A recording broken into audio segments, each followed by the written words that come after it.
guys can see my screen. Today we are going to talk about uh, all about EEFs, OPAs, and organization systems.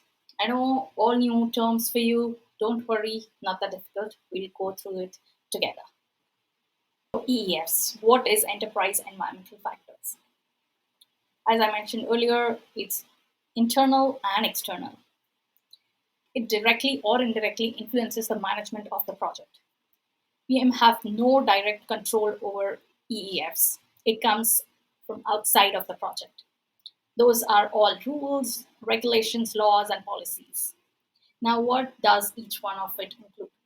Internal EEFs are created by the organization outside of the project, and it includes organizational culture and structure, existing systems, tools, and software, resources, availability, infrastructure, like badging in and out of the office, that is internal EEF. Internal policies and procedures are also internal EEFs.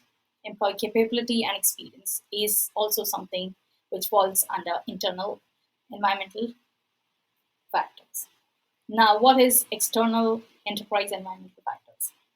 These come outside of the organization, which includes market conditions, government and industry regulatory laws or compliance requirements, industry standards, economic environment, political or social climate, technology trends, culture and social, and so on.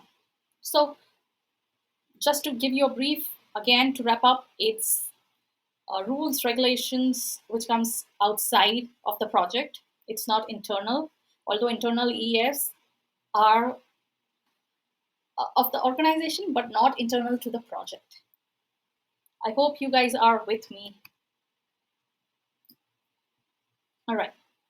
So let's move on to OPAs. What is OPAs? OPAs are organizational process assets. Those are plans, processes, policies, procedures, and knowledge base that are specific to and used by the performing organization.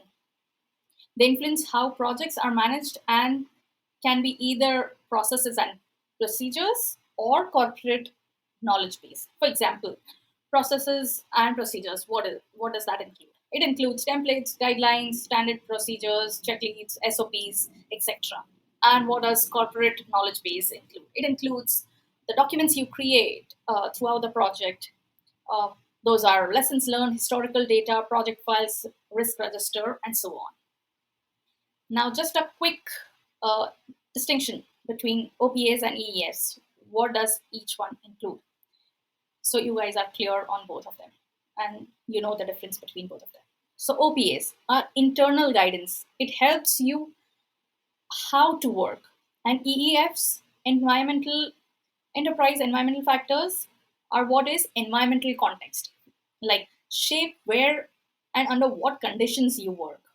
So I hope you understand the difference between OPAs and EEFs, and you guys are following me. So moving on to organizational systems, refer to the structure, processes, and culture that influence how work is performed within an organization.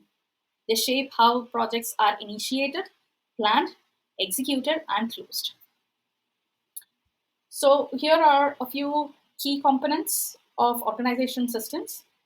Those are governance framework, management elements, and organizational structures. Let's go through each one of them. So what is governance framework? It comes under organizational systems. Okay, so you have that mind map when I'm speaking. Okay, so organizational governance framework comes under organizational framework. Now, what is organizational framework? It's a structure of rules, processes, and practices and organizational uses to ensure that projects align with its strategic objective, follow policies, and deliver value responsibly. That is what governance framework means. Bottom line is it basically aligns with organizational strategy. What? The policies, rules, procedures, and so on. Next is management element. What is management element? It's nothing but management system. The tools and methods you use for the project execution, those are management systems. Those are uh, designed and defined earlier on the project. And what is organizational culture? As the name suggests, and you guys might already know, it's shared values, norms, and beliefs that influence behavior that affects team dynamics, communication, and decision making. It's nothing but shared values and norms of the team and the organization, or organization structure. This is misspelled. It should be organizational structures. It is nothing but defines reporting relationships and authority levels. There are different types of organization structures. Uh, Here is the list. You need to understand and make that differentiation between these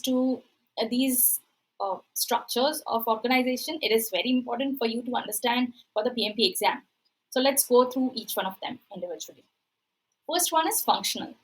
Functional is, as the name suggests, functional structure. If you have in your company, it is basically a functional manager having more authority than the project manager.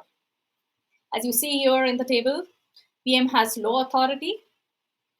Resource availability is low because it's departmental work, and functional manager has high authority. Matrix. There are three types of matrix: weak, balanced, and strong. Weak, again, is similar to functional structure, where PM has low authority and functional manager has high authority and departmental with project. So it shares resources. If uh, functional manager says you have to work with this resource, project manager has nothing but to agree with the function manager. Balanced matrix, where both project manager and functional manager has a same level of authority. It's shared focus on the project. While strong matrix, project manager has higher authority than the functional manager. Here, the functional manager has low authority, um, and the project is focused on project deliverables.